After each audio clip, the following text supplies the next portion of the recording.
Very traditional, Texan to Parallel City Max Potion. So this could be a really unique matchup, and it looks like we're underway. Yeah, I mean they've got going clean to just keep going. These are players at 4-0, no losses, just wins for these guys. So really smart start, and starting with a Lele over on Christopher's side, obviously. Both sides have a... Starting with the Lele and the Bridget from the hand. Yeah, that's always convenient to have that Bridget right there up front, to search out for it, and just right there for you, right at the start. It's always convenient. I mean, usually you just Lele for the Bridget. Exactly. But this time it's right there. Yeah, so I'm assuming he's probably going to go, the traditional route of going 2 zeros and Win Pads and a Win Pod. And it looks like right now he's doing his little prize check, seeing where his 1-ofs are, things like that. Yep. To kind of just... The 2-0 and the Win Pod are on the top, and one of those players that just has to know what's in the prizes, particularly when you've got those 1-ofs in the deck, and in particular the DCEs I think is what you really want to count. Count your energies in this one.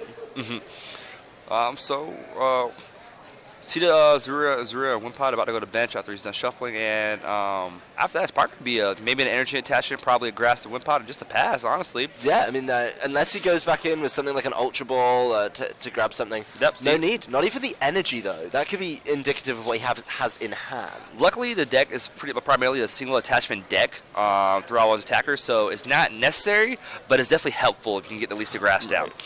Yeah, it would have been nice to have that grass down, be able to evolve it into a Glycopod. If you Guzma it in, then you're just ready to go. And if you do need to do something with your hand, you have that in the bank already. Exactly. It's very rare, I think, for a deck like Kids to be able to deal with those energies being put down. You just don't have room for the hammers. So this matchup is going to be really interesting in that Chris has to be careful with how many Zorks he puts down, because of the Weavile that Kid Stark has on his side of the field, or soon to see, hopefully. But that Weavile, what it does 50 damage times all abilities on your opponent's side of the field. So if there's 2 Leles and 2 Zork GXs, that's 200 damage.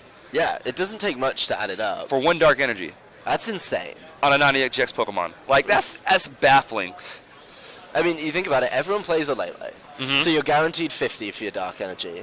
And then if you look at the cards in the meta game right now, as you mentioned, Zoroark. Yep, that's giving it up. Yep. Even some of the other ones. Garboda's an interesting one because, yes, it does have an ability, but it turns all the other abilities off. We saw that earlier today when between Aaron and Pramawad, and had that unique thing where once Aaron put the Garbodor up, all the other abilities, they're gone. Like they said, the text is still there, but it's gone. So you only get the 50 damage from Garbotoxin.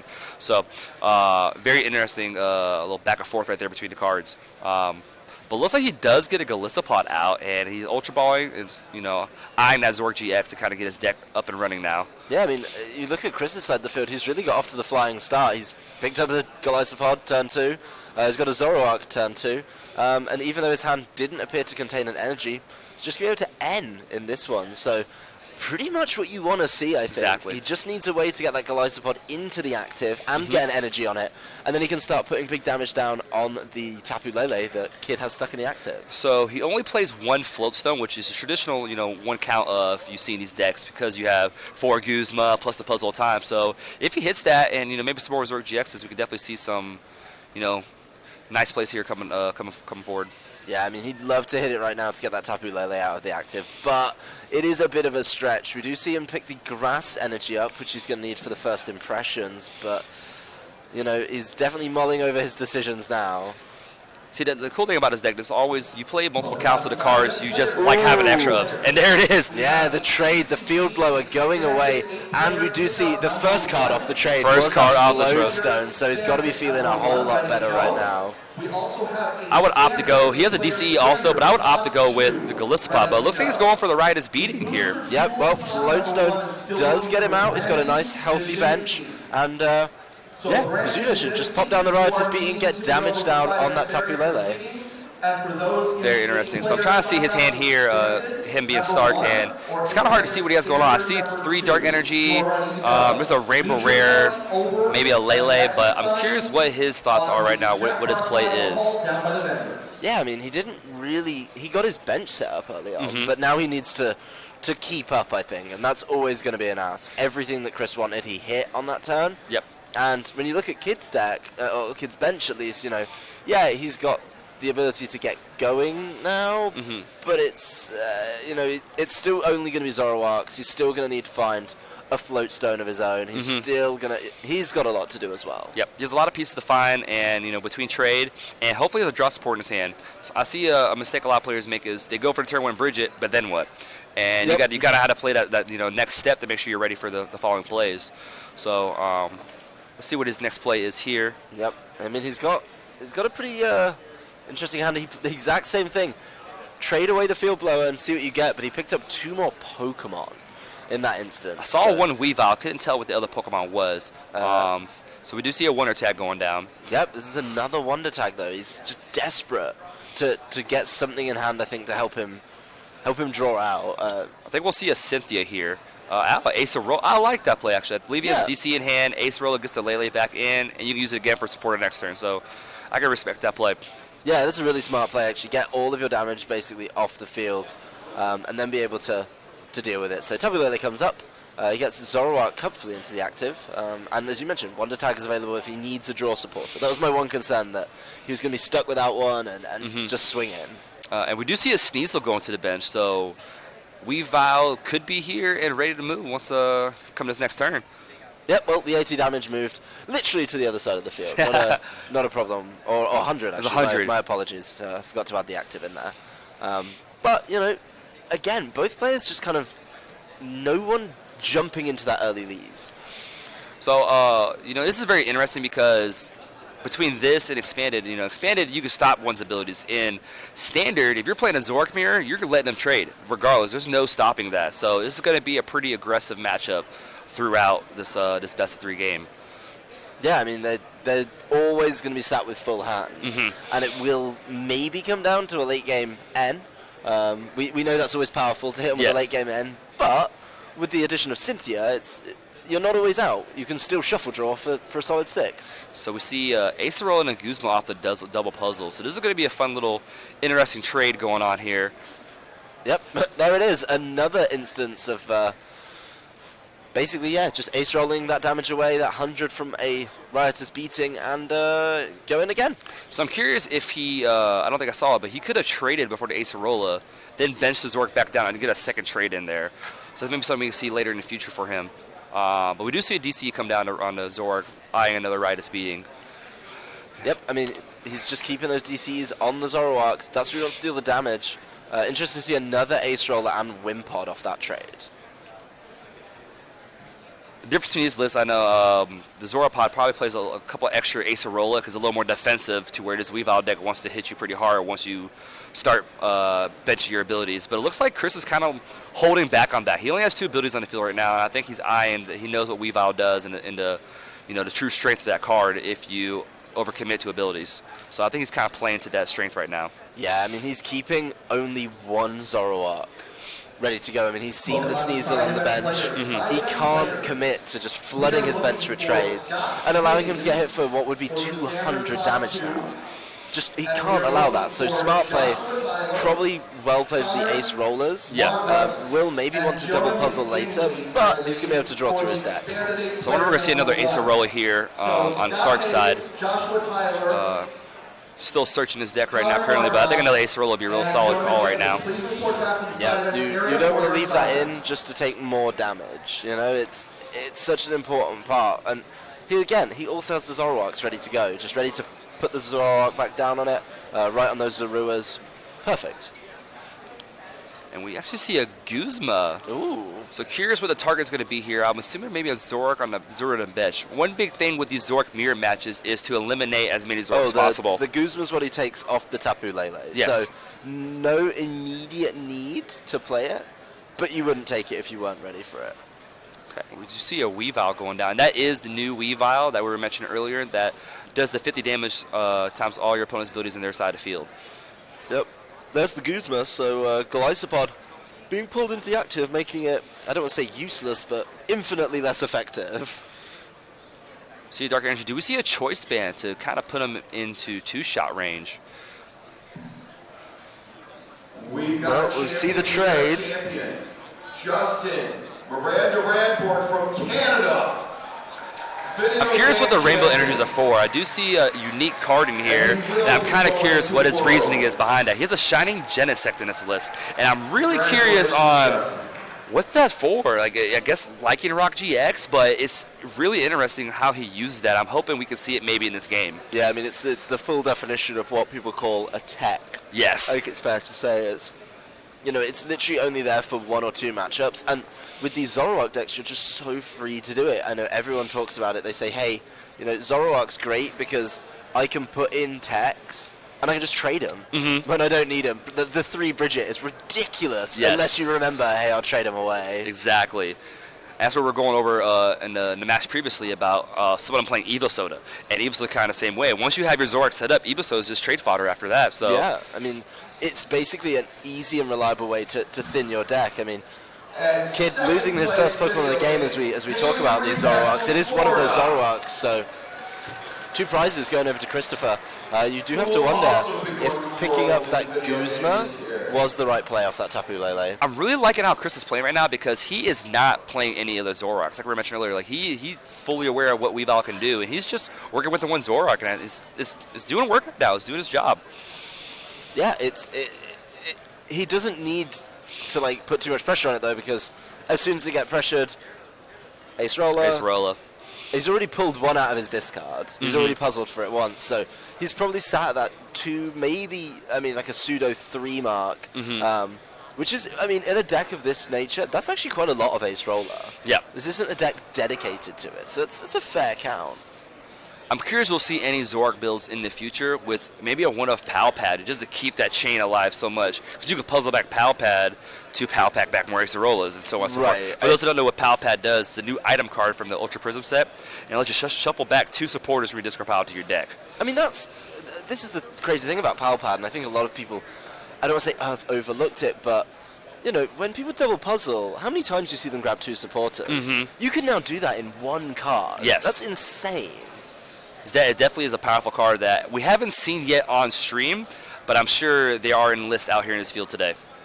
Well, I think a lot of players still a little bit uneasy with the Ultra Prism cards, maybe wanting to take them to a League Cup, a League Challenge before they debut them here at Regionals. A lot of people like to see a meta develop before they establish cards they like and what kind of decks they like. So today is definitely going to be one of those days. It's one of the first tournaments. So seen a lot of intricate decks today, and one's on stream right now in the form of Weavile. I mean, Weavile was something that was, as I said, talked about, but it was never, I don't think it was ever bought as, the hottest card in the format, and seems to be holding its own. I mean, you can't deny it's in a good position. Looks like so new, even the judge wants a peep at it. It's definitely, a lot of people did their, top 5 cards from the set, and Weavile was not on anyone's radar, and it's in the hands of a lot of, respectable players here today. So it's definitely earning its merit. I know, people went nuts for Leafeon, and I'm not seeing that either. So. Yes, I have not seen one Leafeon deck. No Glaceon? I've not seen any Glaceon decks at the top tables, but there's a lot of other interesting decks, and I hope we get to feature them later on today. I'm sure we will. I mean, that there are players out there who are just going to bubble up to the top and take a fantastic, deck into the spotlight. Both are going to work. So we just saw a trade again from Chris, and I'm curious what his plays right now. I'm sure he's going to take the knockout here on the Weavile. Weavile only have a 90 HP. But what's the play for Kid now? He looks a little behind. He only has 1 Zoroark out. I think that I genuinely can't see anything special for him in this game. I mean, he's going to be able to trade and, But what is he trying to get off the trade now? He's lost a Weavile. He's lost a Zoroark already. I don't want to say behind, but it's thin. It's thin on the ground. He's only got 1 Zorua on the bench. He needs a lot right now. He has to, typically when you get to those low counts in his Zoroark mirror, it's an Acerola game after that point. And right now it's more in Chris's favor. He plays 1 extra than Kid does, and I believe Kid's already used his.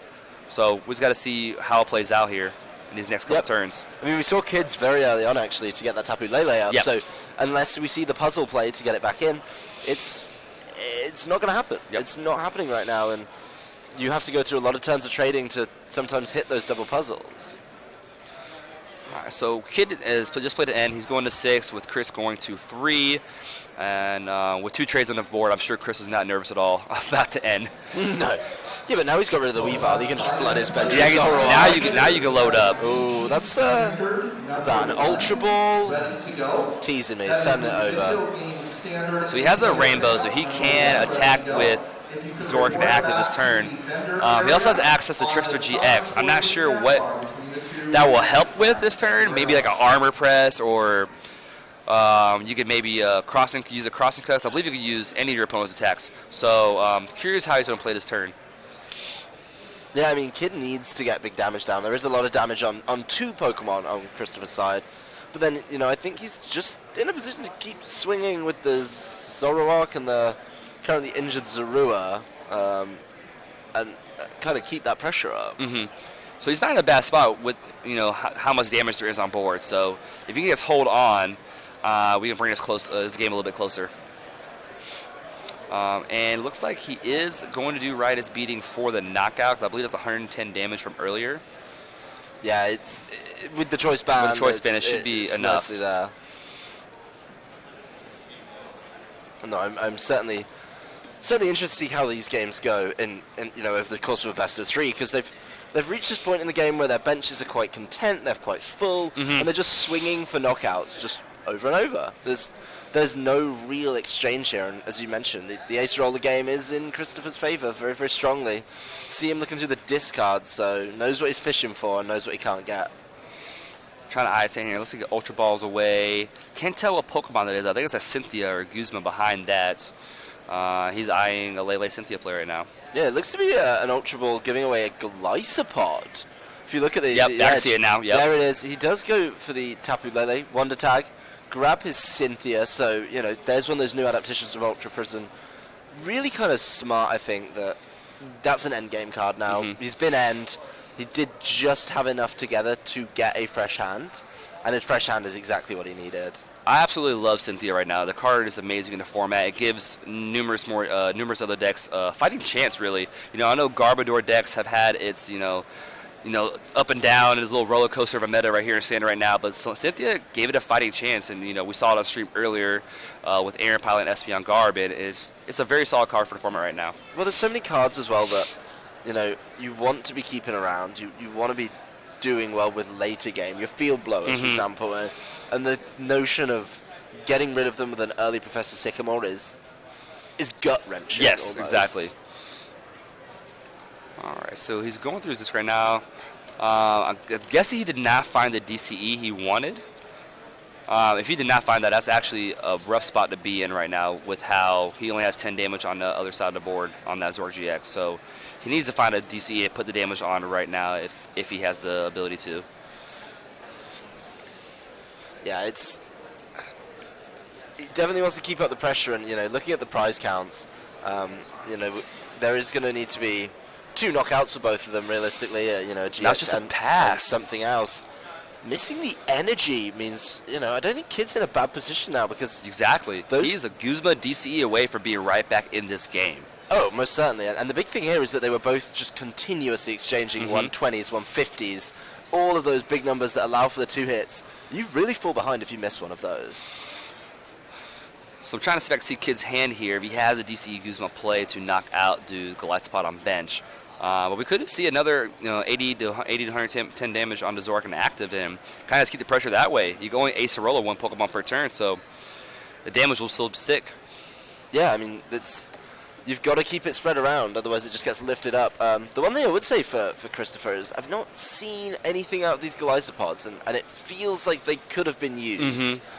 They're a prime target for the Ace Roller plays. They really, really are.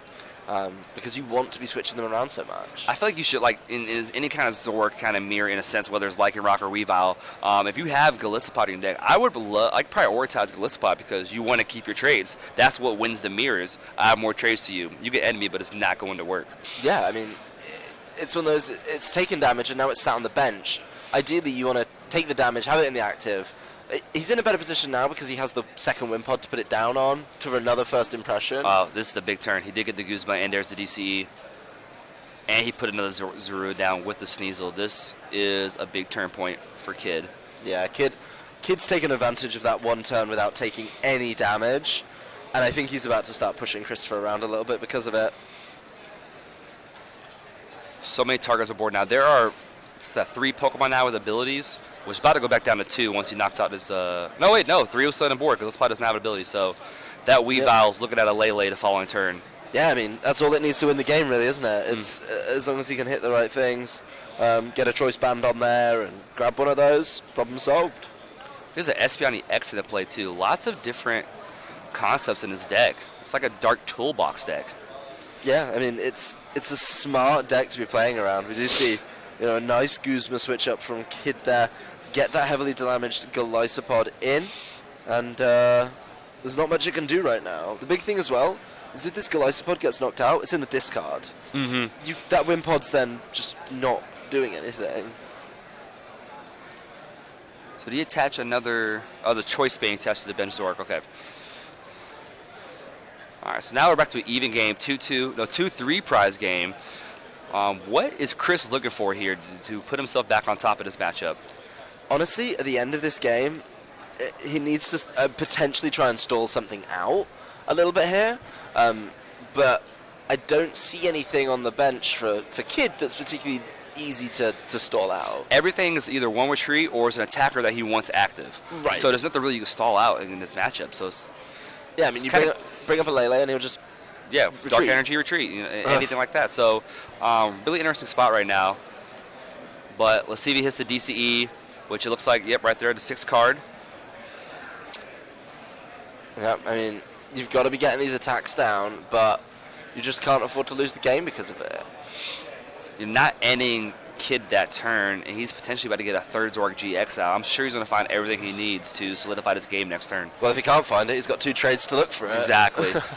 Those 2 trades, though, I mean, you don't think about it that much, and yes, you give up 2 cards, but you gain 4 cards. Yes. Discard 1, draw 2 has always been a strong mechanic. I remember diving draw before this. Everyone thinks, it's a lot to give up, but it's really not as you play the game. Especially how cards are now, a lot of people play the extra cards for consistency, but once you use their role, you don't need them anymore. So trade is an incredible ability right now in the standard format.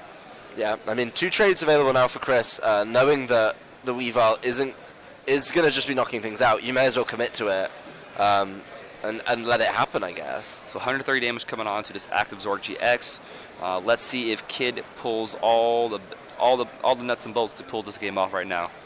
Yep, I mean, all he needs is Guzma, Oh, well, we're about to be right on cue. Yep, he's got the Weavile, he's I'm got sure the he has dart. Choice Band in hand. Oh, Here we go, yep, 200 damage right there. there it is. That's not knockout, actually. Oh, is he Oh, full? wait, Wimpod. Wimpod has an ability. That puts it to 250. Oh! Forgot about the Wimpod. That is such a good call that it has the Incredible. back out ability, and that was... Oh my Ugh. goodness. So that goes back to that Galispod knockout. He could not evolve. That is... Wow, I did not see Ugh. that one coming. We were thinking a whole different route to that victory. Well, It that's was, the thing, you never look at the basic and Yes. think, yeah, that's got an ability. Yeah. It's Runaway, I believe, is it not? something like that. Wimp out? Wimp out, Wimp yeah. out, yeah. That's So incredible. that's nuts, though, and that's... Yeah. Yeah. I mean, it's easy to say when you're not at the table, but wow. I never thought Wimpod would cost somebody the game. What I liked a lot about that game, Kid never, budged. He was down 6-3, and he I know my path to victory still. Let me catch up back into this. And he was able to pull it out, and Weavile showing what Weavile does. I mean, yeah, this is a card that I don't think many people have been overjoyed with, or, too enthused about, and with that in mind, you just say, hey, it just did 250 damage to close the game. for a single dark energy. 1 dark energy, 250 damage. That is insane right now. and That sounds like a clickbait title to me. yeah. It's one of those, all the damage in turn 1. Yeah. 1 energy, 250, and you look at, oh yeah, that's actually, technically it can go up to 300. but Yeah. That's by the by. Yeah. Oh my goodness. Yeah, that was an amazing. I did not see that play come as far as not noticing the Wimpod on bench, but yeah, no, great comeback from Kid. And I look forward to a great game too. Yeah, I mean, I think the play has to be a little different, and I don't know if I was in Christopher's shoes. Yes, he was conservative about using abilities, but it still cost him in the end. Still cost him in the end. He wasn't able to keep up. Yep. As you mentioned, the trade game is important. You've got to trade, and he was trading less than Kid. I think you still prioritize putting your Zork GX out there. That thing that would cost him missing that DCE, that key turn where he didn't put damage on the board, and just go after the Sneasels, because that is your threat. You can Ace Arola any other damage because it's not significant, but a Weavile knockout is very significant. Yeah, So because they've also got a 1 prize attacker in the Exactly. active. It's It's a card I'm definitely interested to see more of. Yes. 100%. So And I'm glad to see it across the top tables today, so we can probably see a little bit more of it. yeah, players just shuffling up now. For those of you curious, having a good shuffle, making sure that they're ready for game 2. Lengthwise, pretty, I'd say, steady pace. Yeah, no. But still took a large amount of the time. We're a little Yeah. over halfway as we start. And there it is. Yeah, the shining Genesect, ready to go, ready to rumble. So I wonder if there was a mulligan on Kid, because Sneasel has a very unique attack to where if it's in the active and you go second, you can attach energy to it and discard any energy on your opponent's side of the field, but only if you go second. Okay, Yeah, it's a very unique attack, but yeah, I'm getting the head nod there, and there was a mulligan that turn, which is why it was not active. But yeah, that's a very unique attack right there for sure.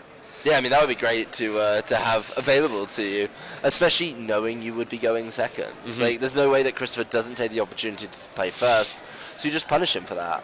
We do see him making those regular plays. Lele into the Bridget, and oh, no. He is prioritizing the Zorks this time. He Yep. said, I missed my trades, I need them. I want to make sure I get this ball rolling right this time. Yep, 3 Zoroarks there, and it's time for the prize check. Go in, see what's in there, see what's not, and sit yourself in good standing. We do see him actually pull Tapu Koko. I like that, because now you can just whip out into it and get a little extra fluff from the Cocoa spread. So I definitely like that play a lot.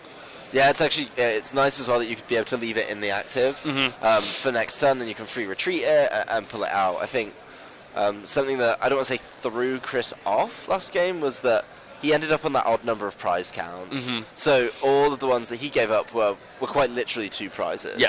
And Kid was never behind because of that. I feel even when Chris was up 3-6, as soon as 2 prizes came Kid's way, they were even. They still had to take 2 more knockouts. That's a troubling thing whenever you give up a single prize attacker such as Weavile or, Coco in this sense. It's still, while you are down 5 prizes, you still, in the long run, have to take, 3 more knockouts still regardless. So, but we do see a Bridget on Kid's side. I'm just going to go 3 Zorooks here and just kind of get his consistency ready to roll. Yeah, I mean, there's no reason not to. He's got a Sneasel, which is a much smaller line in the deck than some of the others.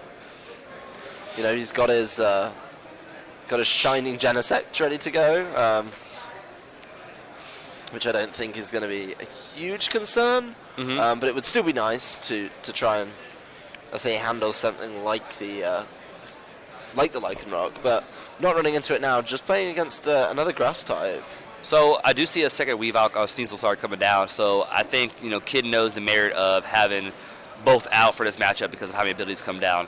I'm curious though. So on his list, there's a Zoroark break in his deck. So this is truly like a dark box deck, and I'm very excited about the list and how it's been painting out so far for him. Yeah, I think both these decks are exciting in their own kind of unique ways. I mean, we've seen Zoroark Golisopod for a while now, but I mean, it's still showing up. It's still making appearances at the top tables, and I think a lot of players in my conversations as I venture into the TCG, it wasn't one of the most talked about decks. It was sort of overlooked a little bit. I don't know if that's the same in every circle, but yeah, it was limited.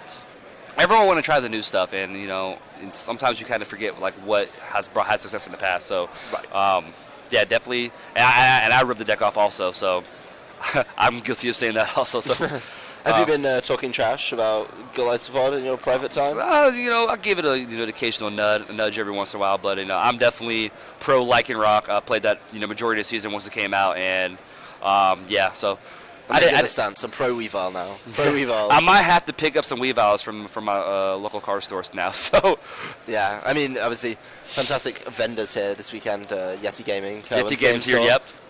Pick them up. There's always a time to be in the need for singles. So exactly. Fantastic places to grab cards there as well. And there's so many other cool decks. But for Weavile to make this splash is exciting. Both players, I'd say, playing the same game right now. Fill your bench, get your Zoroarks out, and put yourself in a position to draw 6-8 cards a turn. I just love seeing these unique ideas like brought to fruition here, like Weavile, we saw earlier, Espeon Guard with the new unit energy. Everyone's doing all these intricate things, and I really like it. But I do like seeing old reliable Zoropod over there. So lots of different things going on. Yeah, I mean, even if you take a new twist on a classic, just subbing in those Cynthias can make decks run so differently. Yes. I say particularly some of these decks, just keeping your resources around is really nice. So we see a Dark Energy go down to a Sneasel and a Cynthia. I know he's looking for his one other Floatstone to get that Genesect back to active. That Genesect is not going to do much as matchup at all, if anything. It might be able to do Gaia Blaster later on for some awkward number. I don't know. It's his deck. Let him figure out the numbers. But you Shining Genesect. But again, I mean, we say this. Would it be the worst thing letting him knock it out? Yeah, it's a prize, but it puts him on the odd prize numbers. Exactly, yeah. And that's exactly what he did in the first game. So we could see it come here later in the later turns. But we do just see it pass, and it's over to Chris's side now. Yeah, he needs it knocked out or, just out of the active. And I think Chris is okay to maybe give him this turn and potentially the next with it in the active before then he has to start saying something. I wonder if they're just going to kind of just wait until they're both set up to make a move because, I don't want to, have to force Guzma if I'm Kid, but at the same time, I don't want to knock that out because then I start getting hit by Weavile and Zorak. So I wonder if he's just going to kind of just, all right, I evolve, pass, attach, pass, and we'll see a little bit of that for a little bit because of this weird stalemate with Shining Genesect. But it's there and it's buying Kid time, and which doesn't hurt. If it's buying Kid time to set up, why can't Krista take advantage of it? I think it's such smart play, but then I imagine when we reach boiling point, they're just going to start smacking each other for 150 a go. I think the big thing here too is, but Chris does need to make a move here. Because you gotta remember, this is a best of 3, and in game 1, if you take game 1 and there's not a conclusion to game 2, it goes to the winner of game 1. Right. I mean, we're down. We've spent 7 minutes or so getting this game built in and working through that. So you've really got to pick it up if you're Christopher. He's got to get that. And another reason I think, hey, it wouldn't be so bad for that Shining Genesect to be just buying time for Kid because he knows he's got the upper hand right now. Kid's like doing a lot of cool stuff right now. He's kind of splitting up his Dark Energy. So at any time, it turns these double attach, minus DC, but like Zor can use 2 Darks and not just another single attachment away. Gives him a little more, variety in with his energy in the later rounds. Later turns. I mean, making sure that your Weaviles have the energy to go so they can kind of explode at any given moment is huge at the moment. Yeah, it's only doing 50. And another pass from Chris. This isn't looking so peachy for Chris. I hate to say it, but another turn without a Zoroark in play is bad when we see 2 in play already from Kid. So this is going to be interesting. So, at some point, if you want to use Genesect, you can attach DCE, and I'm pretty sure you can use the Energy Reload, where you can move a Grass Energy from one Pokemon to another Pokemon. And Rainbow counts as Grass, because it's one of every type. And I'm pretty sure, look up the rules if I'm wrong, but you can move that Rainbow up to the active Shining Genesect and attack with it. And I think that's where that roll kind of comes in. Yeah, that'll be interesting to see if that comes to fruition, particularly for Kid here, because that would be a big way to get some early damage out, maybe pick up the knockout on this Tapu Koko. It's only sat on 110. Only.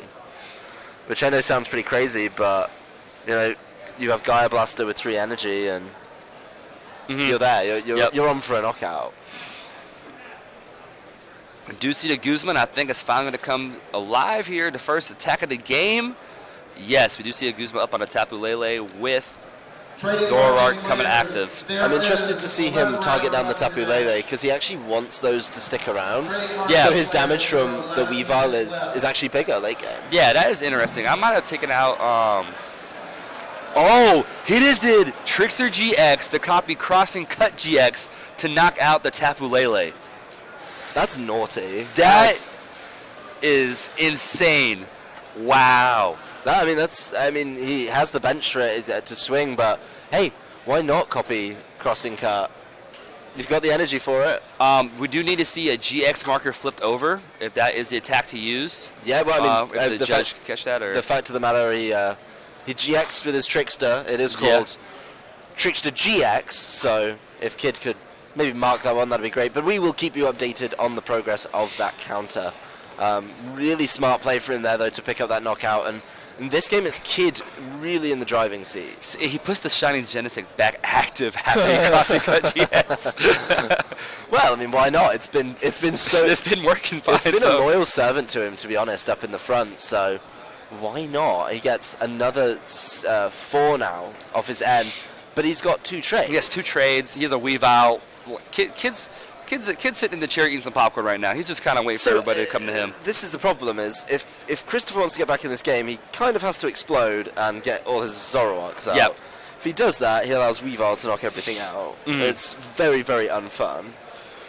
So this is a dangerous spot for Chris to be in right now, and I'm curious what's going through his mind right now. What's the strategy? What's the play to get back into this game?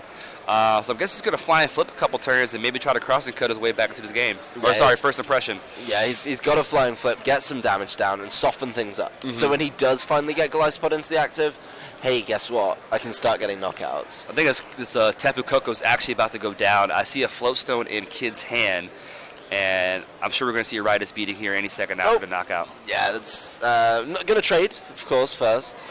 Picking up a couple more cards, new Pokemon, new Ultra Balls, if he wants to finish anything off. Just solid drawing. That is both his trades, though, but his hand's not exactly slim. Oh, he has Guzma in hand, so okay, so he's just going for the Koko knockout because that's the only thing that's really going to catch Chris back up in his game currently. But the other thing as well is, he's going to take the Koko knockout here, and there's only one Pokemon that can really stand up. I mean, Christopher's bench is getting thin very, very quickly, and he cannot afford to just keep losing these Pokemon. You're just kind of seeing the pressure of Weavile right now because I'm sure Chris have numerous times where he could have just played his Zoroark GX, but was probably hesitant to do so. But at this far behind now, I don't think he has a choice. He has to go start getting these GXs out. Yep, they need to be there because he needs cards. He needs to be trading every single turn. So I'd be impressed to see if it comes to fruition. Weavile's getting a little buff there as the Tapu Lele comes down. Yep, there's an extra 50 right there. Well, it's his first 50 of the game. No Wimpods this time. And there's an N. So I can't tell if that's 3 or 2 prizes on Kid's side. I believe that's 2. It's a little awkward angle right there. I believe it's actually more. I think it's 3? The only thing, it's the 3, yeah. It's the Tapu Koko Lele and the Lele from the crossing cut knockout. Yep, so it is 3 prizes. 3 is not unobtainable right now. I mean, not at all. I don't think he's worried. With 2 trades and his board essentially set up, Kid's feeling pretty confident right now. Nah, there's that GX marker flip. A little bit late, but we take those. We got it. We're there. This Zoroark that we see on screen, really not able to stand up to anything. It's nice, it's beautiful artwork, but we see why you evolve them into Zoroark. Just looking across those attacks, you know that, hey, Zoroark's the one you want, and don't try and attack with Zorua, kids. If you're at home watching and you're wondering, hey, that's a cool card, it looks great, just evolve it as soon as you can.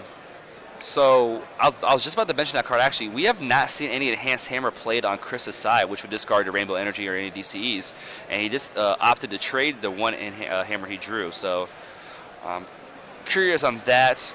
It could have slowed down Kid just a little bit, and we're getting another Zoroark GX out. We're getting up to 150 damage. Yep. The Weavile has been doing push-ups. He's getting swole.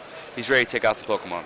Yeah, I mean, at this rate, he's in a great position to do so, especially if Kid has access to, again, Guzma, Chase Band. The Tapu Lele is really easy to knock out at that point. It's one of those cards that's so valuable for its ability, but its rest of its kit is not underwhelming, but not what you buy it for. We do see an Ace Roll and a Puzzle of Time off the trade. I just don't see how Chris can do this. I think at this point he sticks with the 2 Zoroarks, and he just Ace Roller chains at this point. Yep. That's literally it. But the problem is he needs the win. He's now down to, 11 minutes, and he needs to get a win here to keep this... Yep. Get points out of this game. I mean, I'd rather take home 1 match point than 0 match points. Fair enough. So we are going to see a Ridus beating this turn. 100 damage going on to the active Zoroark GX on Kid's side. Let's see if he pulls it out all here in one turn. Choice Band Guzma for game.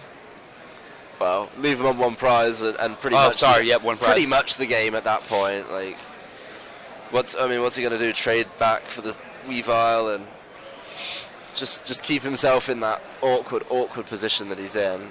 So Kid has a Cynthia in hand, so I'm curious if he's going to trade first and then Cynthia, but it looks like he's just opting to Ultra Ball what looks to be 2 Bridget out of his hand and probably add Weavile to the bench. Well, there's no use for them now. He's got his board set up off 1, so the other 2 may as well. I mean, if that's what he's throwing away, then his trade fodder must be absolutely nuts. Yeah.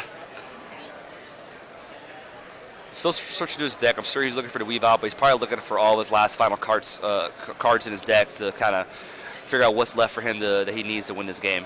And make sure it's all in there, so when he needs a choice band, he doesn't start digging with trade just to discover there was no choice band in there. Yeah, really important knowledge of the deck there from Kid. So he's grabbing a Zorua. And I know he has Cynthia in hand, so I'm curious if he just kind of did the search to just kind of look through his deck a little more and just grab a Zora just because? Or is he assuming that this Zora's going to get knocked out next turn? Let me have a Zorua ready. Nope, he just trades a Zorua away.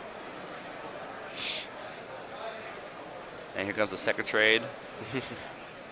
Wow, he has double puzzle now. So this could be the Guzma choice band play that we were just talking about. Yeah, I mean, that's what you want, isn't it? It's a rarity when you trade for 2 puzzles. When you get it, you're like, you feel good about yourself. So I'm curious if he does it this turn, though. You thinking he's going to use it as a closer? I would wait as a closer because if you get rid of the Weavile, and now you have a Damazorg GX, and your Weavile about to go away from an easy knockoff from Riotous Beating. So I'm not sure.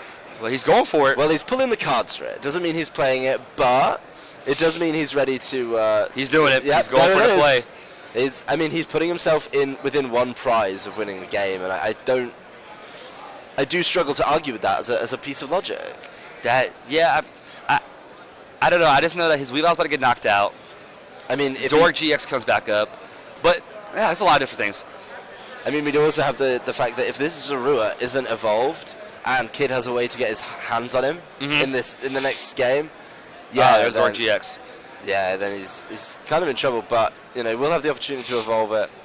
Really, really helpful there for Chris. Really can't bench anything else though, for the fact that he, if he evolves that Zorg, the Zora to a Zorg GX, that puts 150 down very easily, and anything else he puts down is gonna be a knockout. So he didn't evolve the Zorua.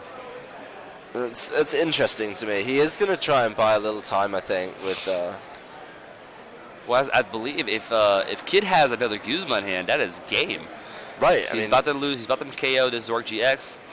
Chris takes his first prize of the game. And he has Tapu Lele in hand. Yep.